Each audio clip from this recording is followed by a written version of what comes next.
Welcome to Ninin's podcast.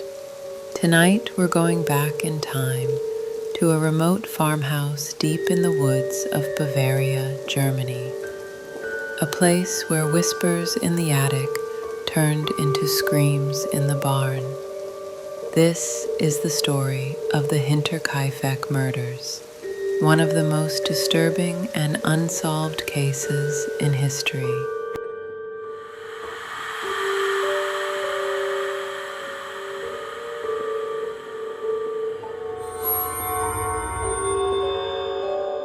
The farm belonged to the Gruber family. Andreas Gruber, 63 years old. Kazilia, his wife, 72 years old. Their widowed daughter, Victoria Gabriel, 35 years old. Victoria's two children, 7-year-old Kazilia and 2-year-old Joseph, and their maid, Maria Baumgartner, 44 years old, who, ominously, had just arrived that very day.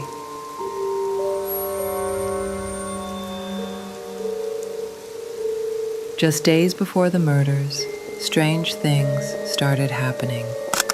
Andreas tells neighbors he's hearing footsteps in the attic at night.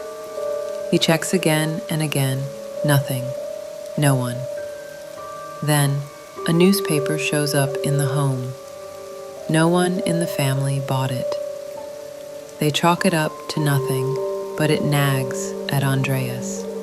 And then, the most terrifying detail, footprints in the snow, coming from the forest to the house, but none going back, as if someone walked in and never left.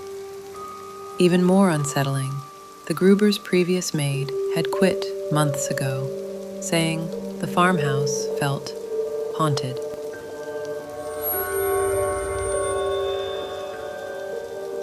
March 31, 1922, the night of the killings. The new maid, Maria Baumgartner, arrives that day. She'll barely have time to unpack. That night, it begins.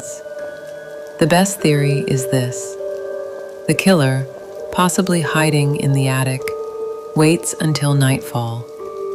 He lures the victims out to the barn, one by one. First Andreas, then his wife Cecilia, then Victoria, the daughter, and lastly little Cecilia, only 7 years old.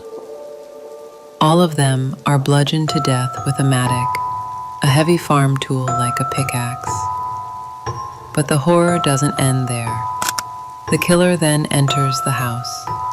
He murders Maria, the new maid, in her bed, and Joseph, the 2-year-old, in his crib. But the killer doesn't leave. Over the next 4 days, neighbors notice strange things. The chimney smokes, animals are fed, and food is eaten. But no one sees or hears from the family. On April 4, concerned neighbors enter the property. They find the barn locked. When they break in, they find a scene straight out of a nightmare.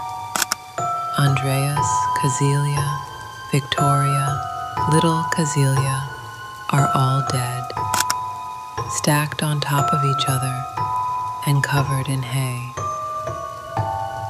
Inside the house, they find Maria, dead in her bed, and Joseph murdered in his crib. Little Kazilia had chunks of her own hair torn out. She likely survived for hours, maybe even overnight, before succumbing to her injury.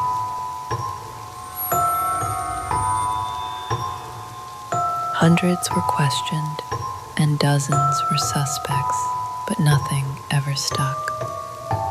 Some thought it was a robbery, but nothing was stolen.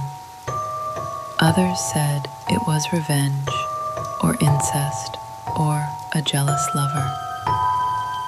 The murder weapon, a mattock, was found hidden in the attic. He might have killed them, then climbed back up and stayed in the house.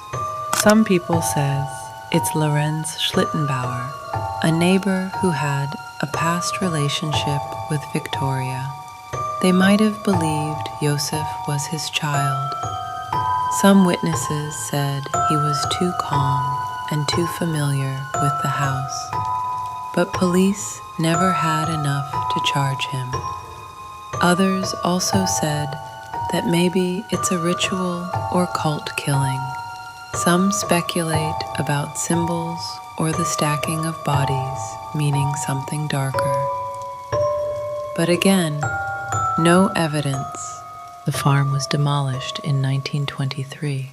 A memorial shrine now stands where the house once did.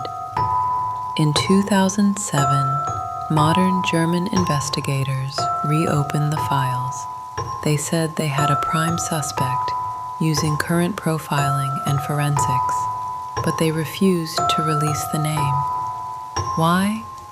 Because the suspect's family is still alive. To this day, the Hinterkaifeck murders remain unsolved. That's all for today's episode. Thank you for listening, and if you have theories or thoughts, let me know in the comments down below. Take care, and see you again.